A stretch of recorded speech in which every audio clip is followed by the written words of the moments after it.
última etapa metodológica interpretativa, nós iniciamos uma subtemática tratando sobre a verdade que transforma. E nós falamos que nós substituímos a aplicação por outras coisas, por racionalização, por uma obediência superficial, por uma experiência emocional. Nós substituímos a aplicação por um discurso. Aí nós usamos Mateus capítulo 5, versículo 20, que fala que se a nossa justiça não exceder a dos escribas e fariseus, nós não herdaremos o reino dos céus. E aí nós adentramos na questão, dentro dessa verdade que transforma, nós falamos muito sobre um olhar no espelho, fundamentado em Tiago, capítulo 1. Lembra que no material que foi entregue, eu passei até uma atividade de casa para você, quando fosse no outro dia, acordar, pegar o seu material e olhar no espelho, e você ia anotar o que o espelho estava te revelando ao teu respeito. Porque a ideia de Tiago, capítulo 1, a partir do versículo 19, a senhora trocou o espelho, Rosa, que a senhora disse que ia trocar. Só uma mulher cansada com vontade de voltar para ele. Porque a irmã Rosa falou que o espelho estava revelando coisas que não estavam agradando ela. Mas é isso que a Bíblia faz.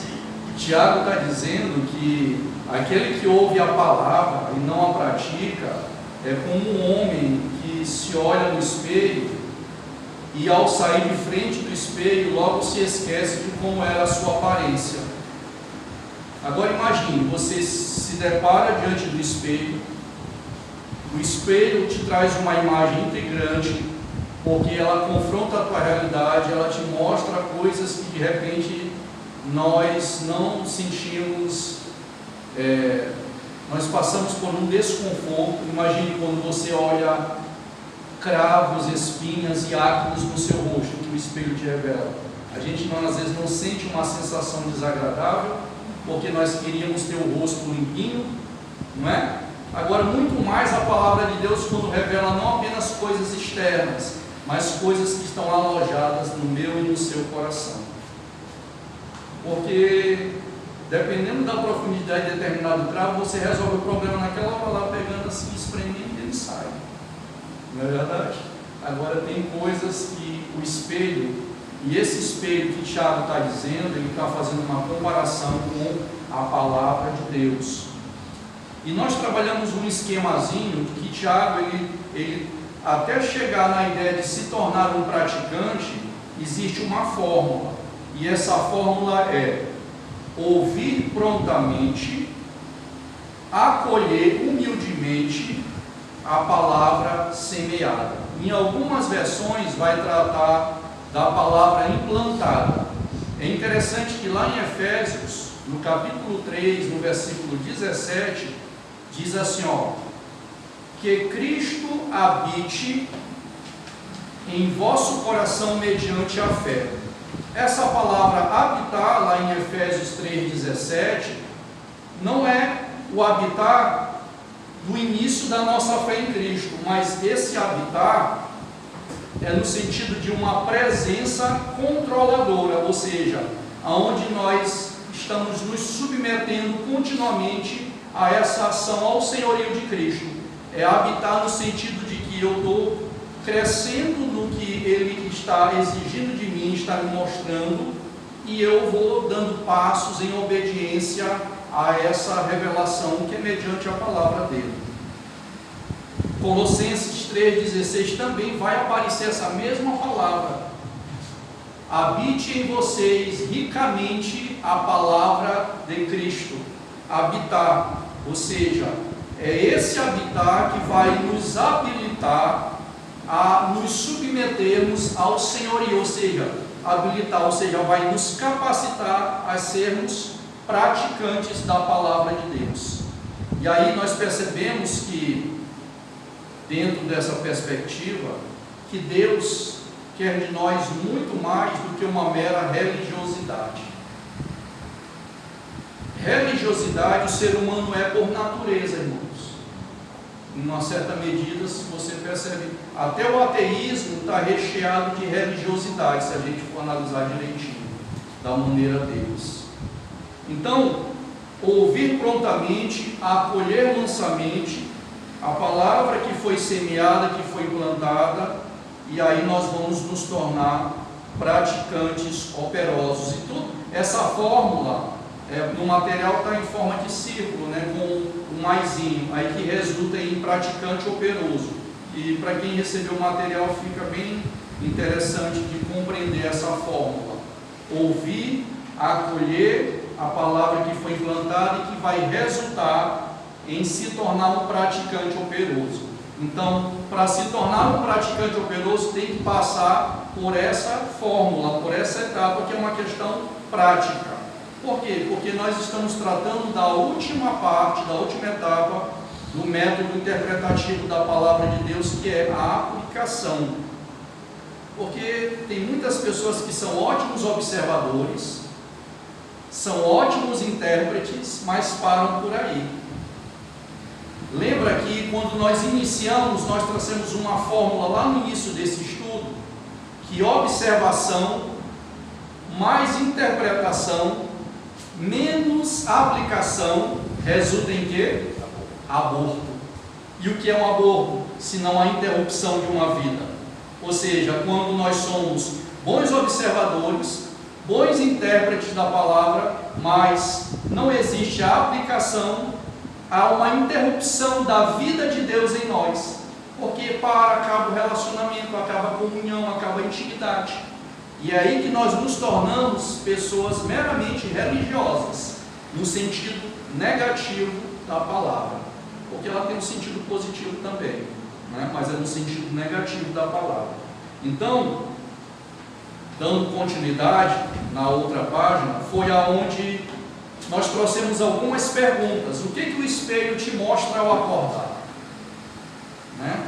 É interessante porque, dependendo quando nós saímos daqui hoje, ao sermos confrontados pela palavra de Deus, talvez você vai mudar a sua forma quando você se sai da frente do espelho, positivamente falando, associando ao que a palavra de Deus tem falado com você continuamente. Ok? Então, o que o espelho te mostra ao acordar? O que você faz após aquilo que ele te mostra? E aí eu coloquei duas imagens, né, de uma mulher já diante do espelho fazendo a sobrancelha e tal, né, porque talvez na visão dela, o espelho estava mostrando que a sobrancelha dela estava feia, ou estava uma mais grossa do que a outra, alguma coisa nesse sentido. Um outro está bocejando diante da frente do espelho ali, ainda com um pouco de indisposição para encarar o batente no dia a dia. Então, o que a palavra tem te mostrado? Já que Tiago faz essa comparação do espelho com a palavra. Agora tem uma outra pergunta que é muito importante. Ela te mostra. Agora, o que você tem feito mediante o que ela tem te mostrado? Qual é a tua contraproposta? Ela te traz uma proposta. Qual é a tua contraproposta? Muitas vezes a nossa contraproposta é ser indiferente. Não é verdade? É ser indiferente. Assim, quando um simples espelho mesmo revela algo ao nosso respeito, né, que precisa ser trabalhado esteticamente falando. Às vezes tem coisas que a gente esteticamente a gente vai procrastinando, não é verdade? Ah, não, porque a gente sempre acha que vai ter tempo suficiente para resolver tantas coisas na vida da gente, mas aí a gente percebe o tempo vai passando e a gente vai deixando coisas importantes para trás. E aí nós entramos em 4 situações ou 4 formas que esse espelho, que é a palavra de Deus, nos proporciona a sermos praticantes operosos. Esse primeiro ponto ainda nós chegamos a trabalhar no encontro passado, mas eu vou revisar ele.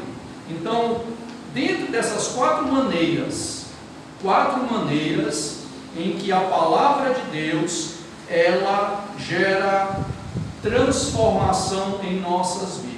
Primeiro, a aproximação desse espelho. Nós precisamos nos aproximar da palavra. E nós observamos, fizemos a seguinte pergunta: será que tem como eu me aproximar de alguém sem que eu saia do lugar? Será que tem como eu me aproximar de alguém sem que eu tenha disposição e atitude para dar passos em direção àquela pessoa? Da mesma maneira, Deus não vai mandar nenhum anjo para carregar a sua Bíblia que está em determinado lugar na sua casa para entregar nas suas mãos. Você vai ter que sair do seu lugar onde você se encontra.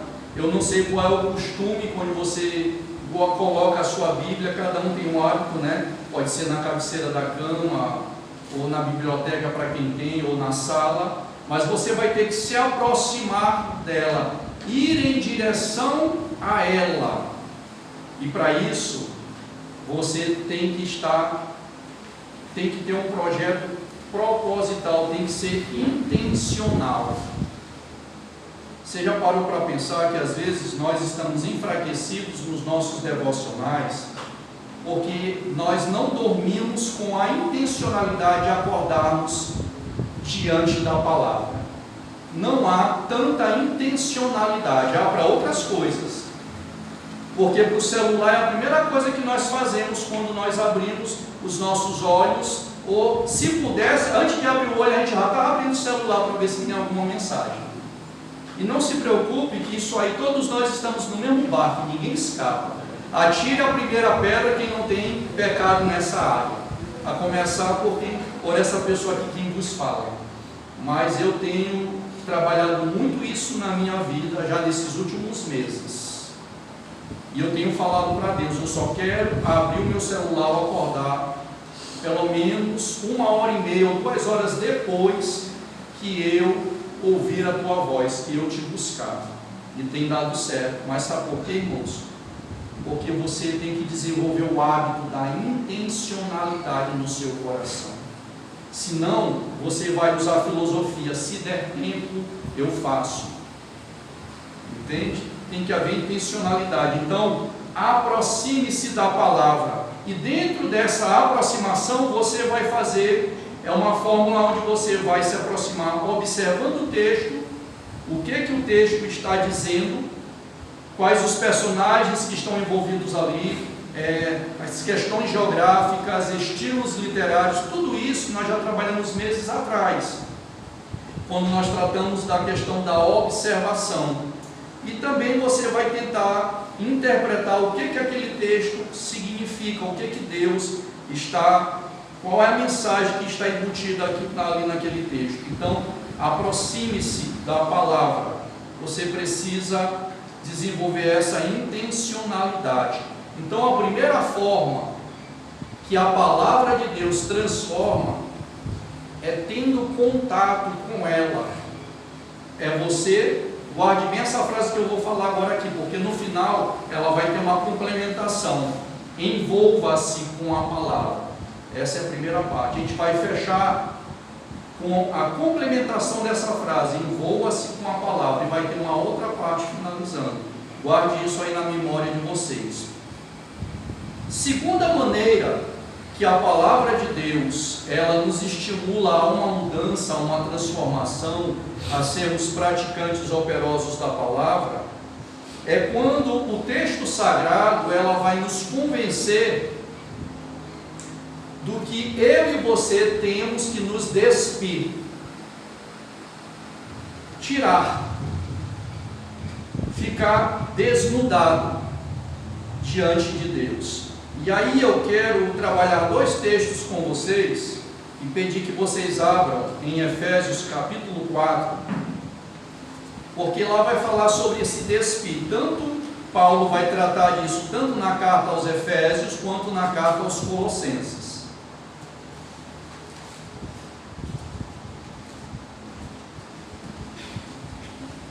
Efésios capítulo 4, versículo 20 e 21.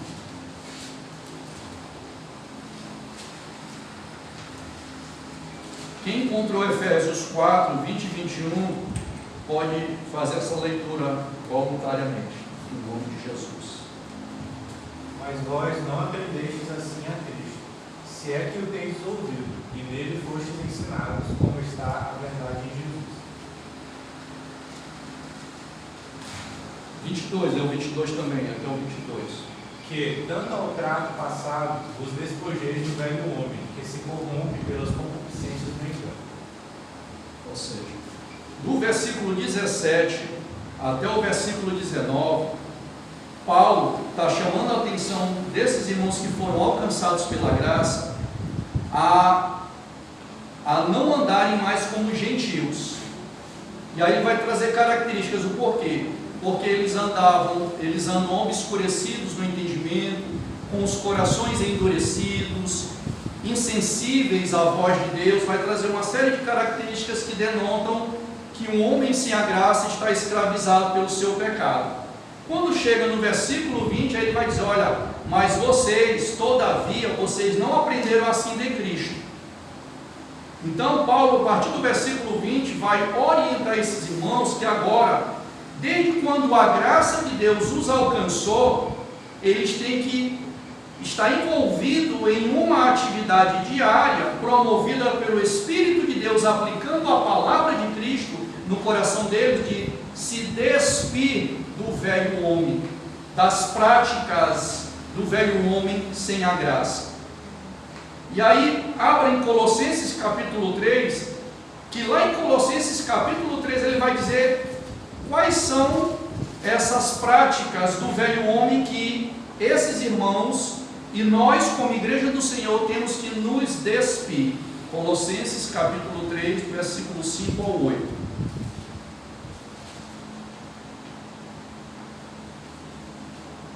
Quem encontrou e gostaria de ler, por gentileza? Mortificai, pois, os vossos membros que estão sobre a terra, a prostituição, a impureza, o apetite desordenado, a vil concupiscência e a avareza, que é a idolatria, pelas quais coisas vens a ira de Deus sobre os filhos da desobediência, nas quais também em outro tempo andastes quando viveste nela. Então, 7, né? 8. Mas agora despojai-vos também de tudo, da ira, da cólera, da malícia, da maledicência, das palavras todas da vossa boca. Ok. Então, percebam que aqui ele vai em dois momentos trazendo duas listas. Pecados na área da sexualidade, da prostituição, e uma outra lista, pecados relacionados com a fala. No versículo 5 ele vai falar sobre prostituição, adultério, imoralidade sexual e por aí vai. No versículo 8 ele vai falar sobre a ira, indignação, maldade e maledicência. É interessante que em Provérbios fala que essa maledicência, diante do olhar do Senhor, é abominável. A maledicência, ele traz uma lista lá, né? E às vezes, se a gente não tiver cuidado, é o que nós temos mais aceitação da prática no nosso dia a dia, é a maledicência. Porque quando nós olhamos a primeira lista, a gente olha, eita, imoralidade sexual, impureza, paixão, desejos maus e a ganância, que é a idolatria. Ele associa a ganância com idolatria, que é onde o seu Deus é o seu próprio ventre, o que importa são as suas próprias necessidades. O mundo é que se explota. Mas aí quando você vai ver para essa outra lista, da ira, da indignação, da maledicência, então é sobre isso que Paulo está dizendo que a palavra de Deus promove esse convencimento.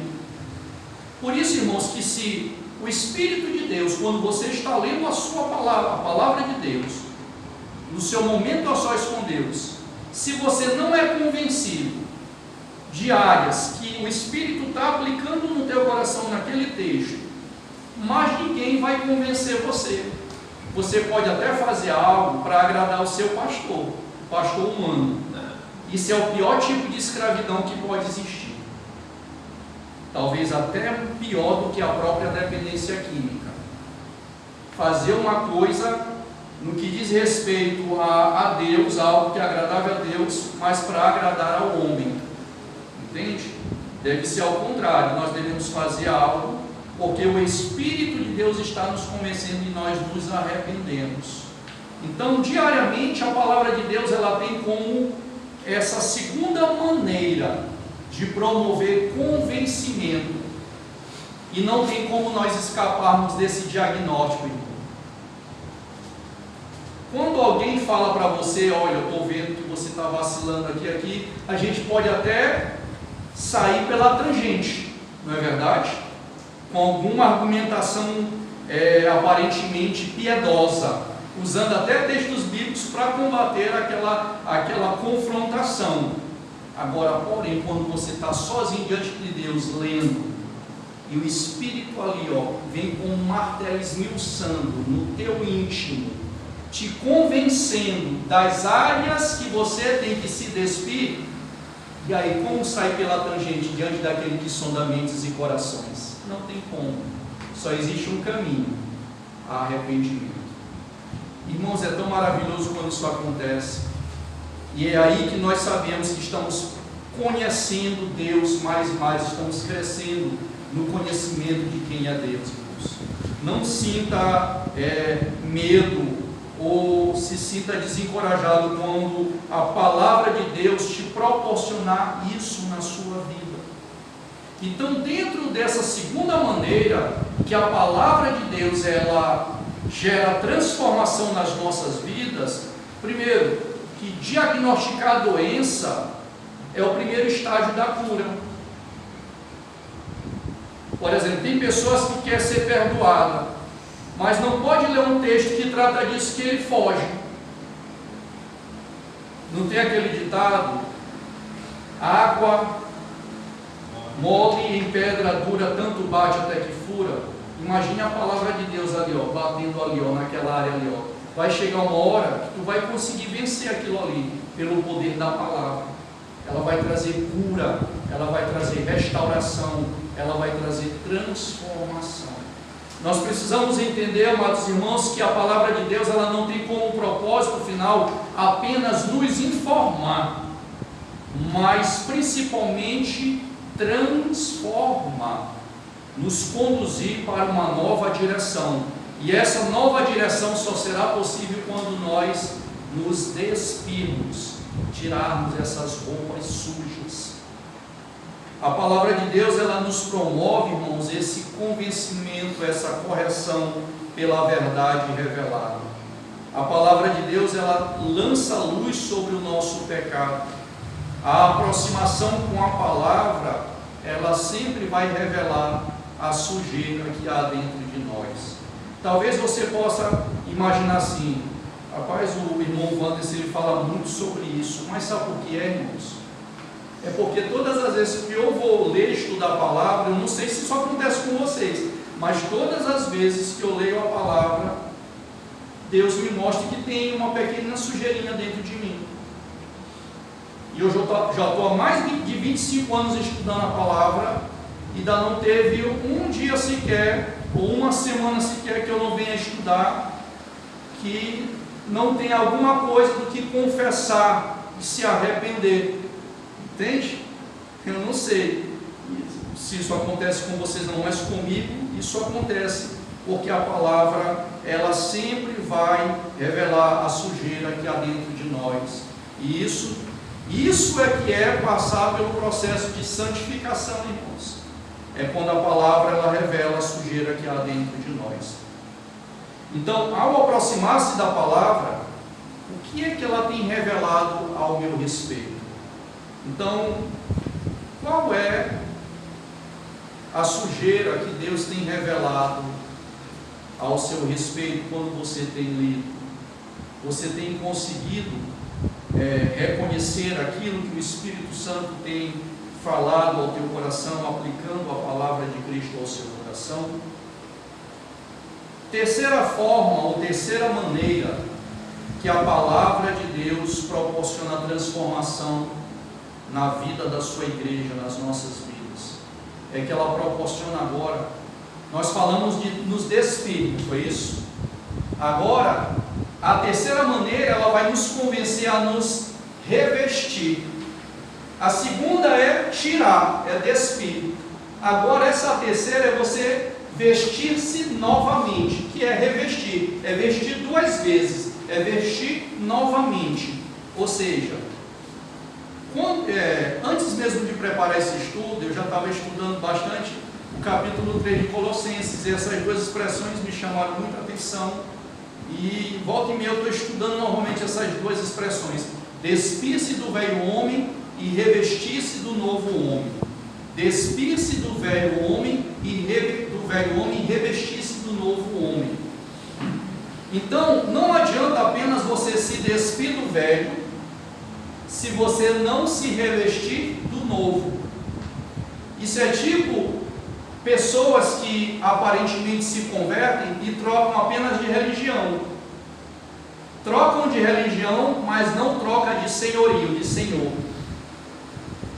Cristianismo, o verdadeiro cristianismo não é mudar de religião, mas é mudar de senhorio, de governo. Quem governa, e agora eu passo a ser súdito desse governo, seguindo esse governo, e o Senhor é Jesus Cristo. Então, Colossenses, agora, eu não sei se você ainda está aberto lá em Colossenses capítulo 3, agora vamos lá em Colossenses capítulo 3, versículo 10 e 11, e nós vamos falar, Paulo vai tratar agora do revestir-se do novo homem. Colossenses 3, versos 10 e 12. 10 e 12. Quem gostaria de fazer essa leitura? Jesus revestiste do novo, que se renova para o conhecimento, segundo a imagem daquele que o criou, onde não há grego nem judeu, circuncisão nem incircuncisão, bárbaro, cita, servo ou livre, mas Cristo é tudo em todos. Revestir-vos, pois, como eleitos de Deus, santos e amados, de entranhas de misericórdia, de benignidade, humildade, mansidão, longanimidade. É interessante que no versículo 13 ele fala: suportem-se uns aos outros. Aí tem irmão que pensa que esse suportar é aquela ideia, é porque é o jeito mesmo de suportar fulano, não, mas ali o suportar é você servir sendo suporte. Entendeu? Não é porque você não quer mais ver aquele irmão nem pintar na tua frente, mas como Cristo está mandando, eu vou ter que aguentar. Não é nesse sentido, não. Mas é interessante que no versículo 10 e no versículo 12, ele vai repetir a mesma expressão. Revistam-se do novo, no versículo 10, e no versículo 12, revistam-se do profundo afeto de compaixão, mansidão, misericórdia e humildade. Então, na segunda maneira, ele fala para nós nos despirmos. A palavra nos convence a tirar tudo aquilo que faz parte do velho homem, do homem sem a graça de Jesus. E nesse processo de santificação, você vai se revestindo do novo homem. Ou seja, esse revestir transmite a ideia de se cobrir, vestir ou equipar de forma profunda e completa. E para falar sobre isso, não tem como nós nos remetermos para o Éden. Quando o homem peca, lá em Gênesis 3:7, que aquela pureza eles não tinham mais, e eles viram que estavam nus, o que eles fizeram? Cobriram-se com folhas de figueira para si, para tentar cobrir a sua nudez ou a sua vergonha. Mas é interessante que aquela expressão em hebraico lá é hagorot, que significa que cobre apenas os lombos. Ou seja, trazendo uma ideia, quando você pega a palavrinha no hebraico lá, dessa tentativa de Adão e Eva cobrir a sua vergonha, é uma tentativa humanista precária, incompleta, ou seja, ineficaz. Ou seja, se a gente fosse trazer para os nossos dias, é a tentativa do homem consertar o seu pecado pela sua própria habilidade. Salvação pelas obras. Mas quando você vai no mesmo capítulo, no versículo 21, abra lá 3:21. Esse aí eu quero que você abra, por gentileza. Gênesis, primeiro livro da Bíblia, Gênesis 3, versículo 21.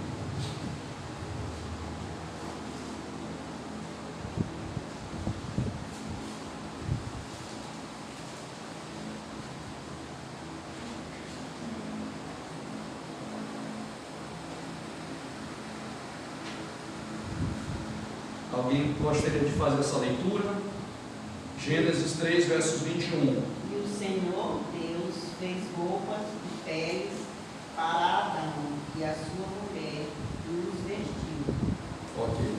Aqui, segundo alguns teólogos, já havia aqui um sinal de um derramamento de sangue, né, para que alguém fosse coberto, uma tipologia do que viria em Cristo, porque diz que o Senhor vestiu com peles, né, aqui, enquanto lá a tentativa de Adão foi com folha de figueira.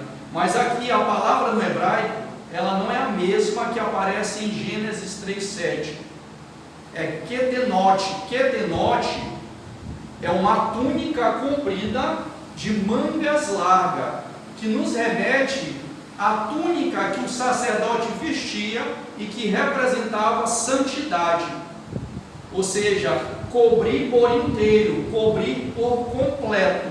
Então, voltando lá para Colossenses capítulo 3, quando Paulo fala assim, olha, revistam-se do novo homem, isso está ligado a um enraizamento na justiça que vem do alto, revelada na pessoa de Jesus Cristo.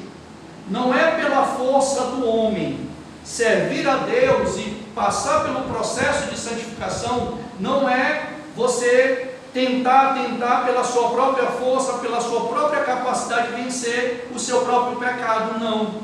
Primeiramente você tem que ser justificado por Deus em Jesus Cristo, porque quando a gente olha Gênesis 3:21, bem ali, é o primeiro indício da expiação, o homem sendo coberto pelo sangue ali, pela ação de Deus ali, a sua vergonha, a sua nudez, porque houve uma quebra de relacionamento. Então somente aqueles que experimentam essa expiação que nos foi dada em Cristo pelo seu sangue na cruz, é que nós podemos experimentar esse despir-se continuamente e o vestir-se. Então, irmãos, no nosso viver diário, a nossa luta é essa, é despir-se do velho homem e revestir-se do novo homem. E isso nós vamos aprender aonde? Pelas Sagradas Escrituras, diariamente. Por isso que nós temos que ter os nossos momentos a sós com Deus. Agora eu quero que você abra lá em 2 Timóteo 3,16. Eu estou indo muito rápido, irmãos, assim no meu raciocínio. Segunda carta de Timóteo, capítulo 3, versículo 16.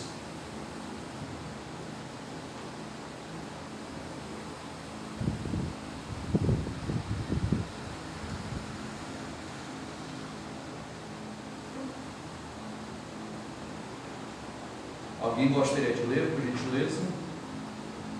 Toda a Escritura é divinamente inspirada e proveitosa para ensinar, para repreender, para corrigir, para instruir em justiça.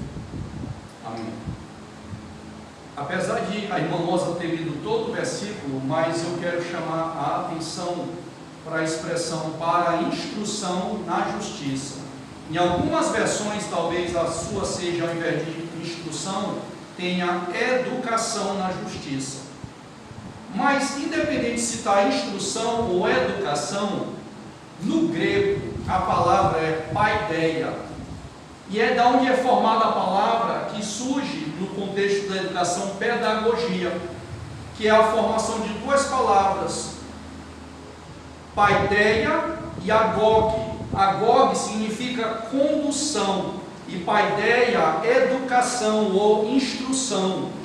Antigamente, uma criança, ela sempre tinha um escravo que era incumbido de educá-lo, essa criança até atingir a maior idade.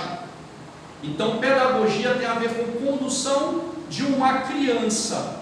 A palavra de Deus, ela tem esse poder de nos instruir na justiça enraizada que vem de Deus, que vem do alto, por meio do seu Espírito. Ou seja, essa pedagogia, a palavra, ela nos proporciona esse treinamento. Nós somos treinados. Essa palavra paideia, ela nos traz um enriquecimento profundo. Até pelo Google mesmo, depois você coloca lá paideia e como ela abrange muita coisa nas nossas vidas. Na nossa vida familiar, profissional, intelectual, e estar aqui na própria palavra de Deus, porque o Novo Testamento foi escrito em grego koiné. Não é o grego moderno, mas o grego koiné, que é uma língua morta em nossos dias. Então, nós precisamos compreender que a palavra de Deus, ela é inspirada por Deus, mas ela tem como um dos propósitos fundamentais nos educar na justiça de Deus. Por isso que nós precisamos analisar como estão as motivações da nossa vida, os nossos relacionamentos, se nós não estamos tratando alguém com manipulação, tudo aquilo que contraria uma prática de justiça.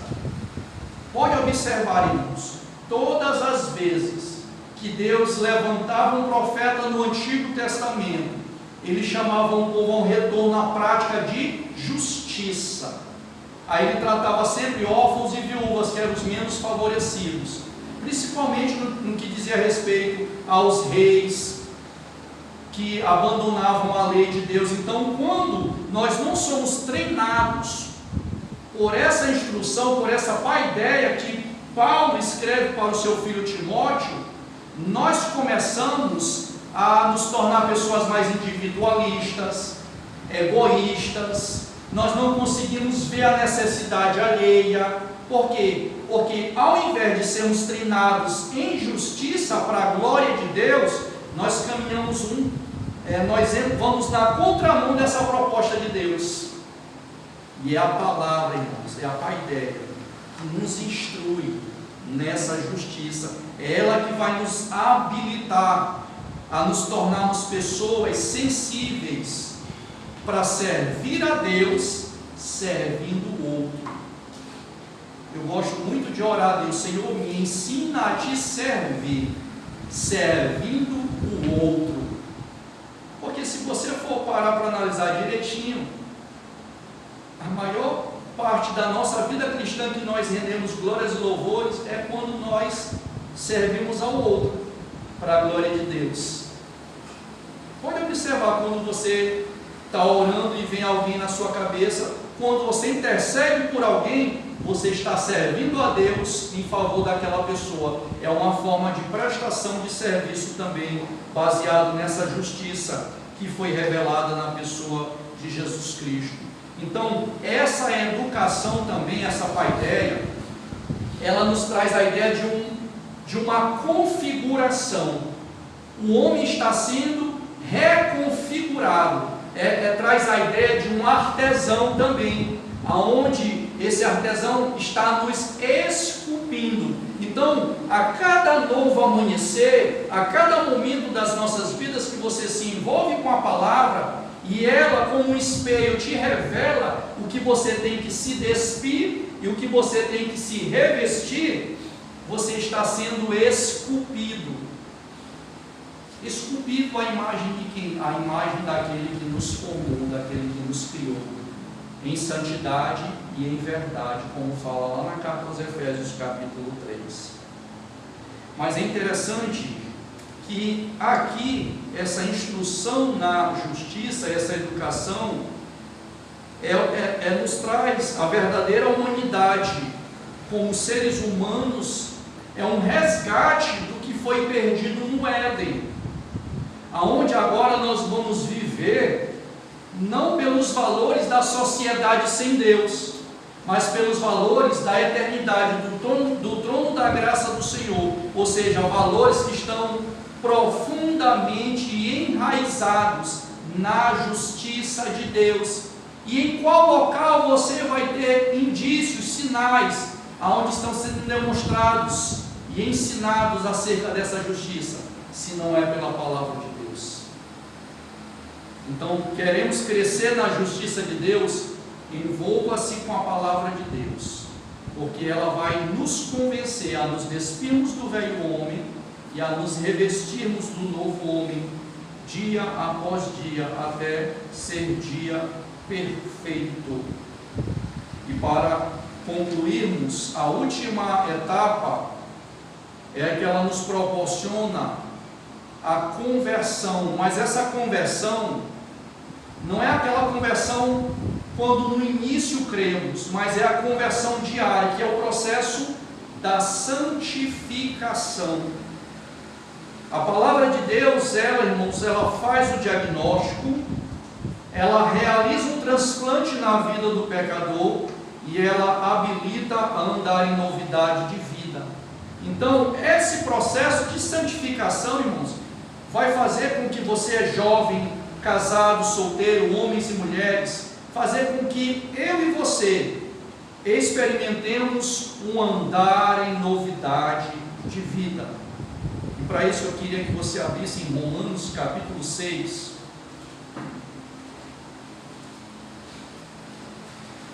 Estamos finalizando. Romanos capítulo 6.